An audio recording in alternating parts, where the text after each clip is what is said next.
Before Mom moved in with me, I had a morning routine.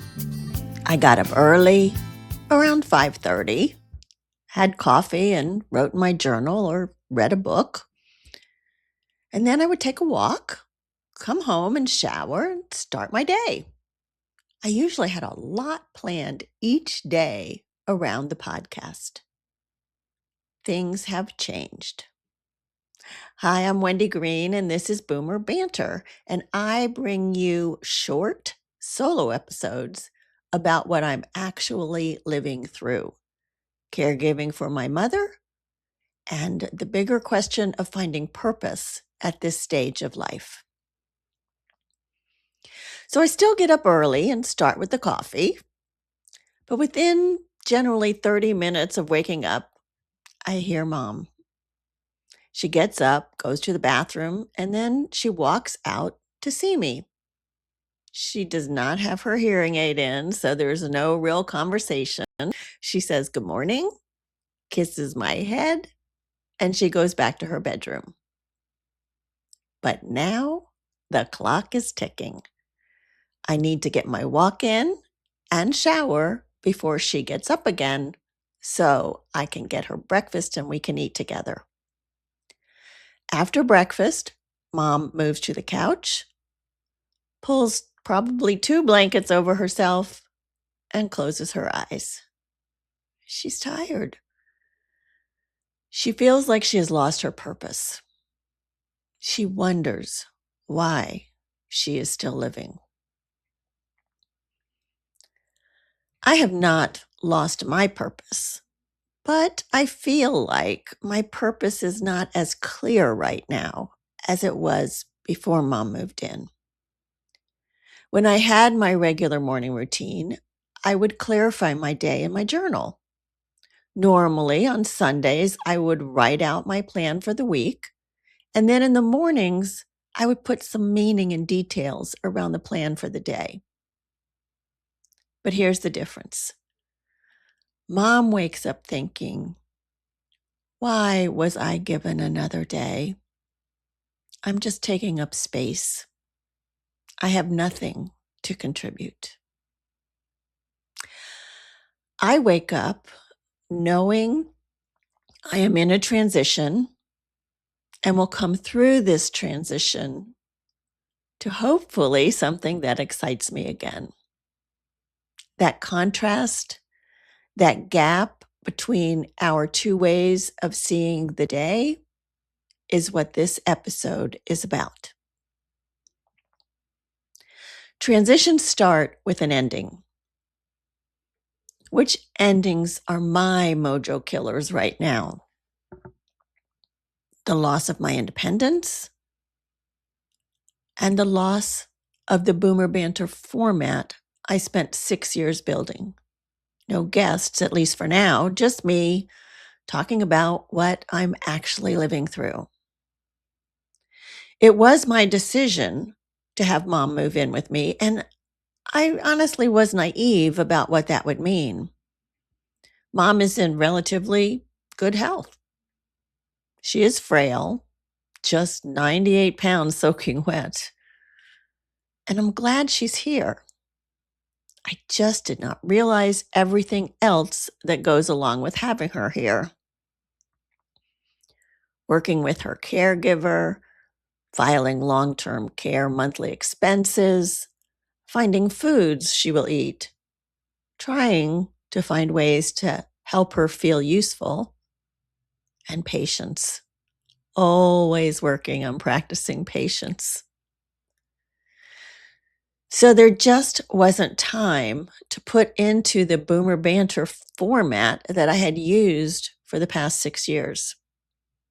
And yet, I was feeling this void. And I'm trying to fill that void with the Substack and with this shorter form podcast. The middle part of a transition is called the messy middle. This is the void. In the messy middle, we try different things, or maybe just do nothing for a little while until we start to listen for the things that we connect with. We have to be listening, though, or we're going to miss it. Those doors might swing open, but if you're not listening or being aware, you're going to miss those things. So for me right now, the messy middle is about clarifying why I am reincarnating this podcast in a new form and what my goals are for the Substack. But all of that is murky right now. And I have been through enough transitions to know I just have to trust the process. And eventually, in a transition, you get to the new beginning. I want to believe my new beginning still includes this, the writing, the recording, showing up here with you. But I'm going to be honest with you about something that happened yesterday. I ran a quick errand, an hour, maybe two, I don't think so, but maybe. And I thought that was fine. I had done that before. But yesterday, I came home to mom feeling very sick. And I ended up calling 911. And just like that, everything I thought I knew about what my days looked like shifted again. So I don't know what my new beginning looks like. Not yet. But when we're in the messy middle, none of us can really know. I may need to build a support team around my mom's care. No, I probably need to build a support team around that. Her needs may increase. The version of my life I'm moving towards is still taking shape, and some of what shapes it probably going to be out of my hands. What I do know is that I have been through enough transitions to trust that something does eventually emerge from the messy middle. It may not, probably won't look like what I planned, rarely does, but it will become part of my next chapter. At 73, almost, I believe I have a couple more new beginnings ahead of me. My mom at 96 says she's done with new beginnings. She just wants to feel comfortable and feel loved. And right now, providing that, being present for her is also part of my transition.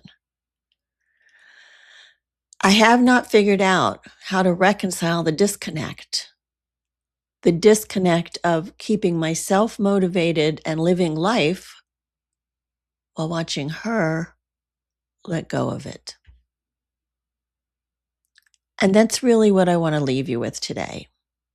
You and I are in this together. Whether you have retired, are getting ready to retire, lost a loved one, caring for a loved one, or facing some new limitations. Transitions are a part of life. The endings are real. The messy middle is uncomfortable.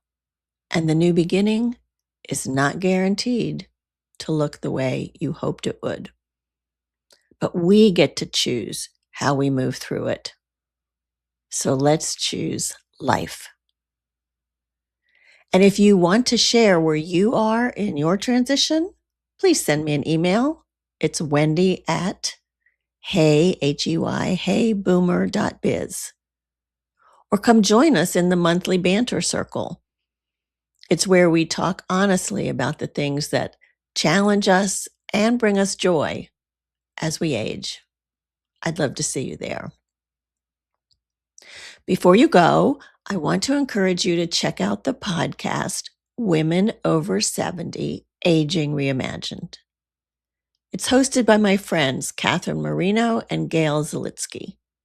It is an award-winning weekly podcast featuring inspiring stories from women ages 70 to 110.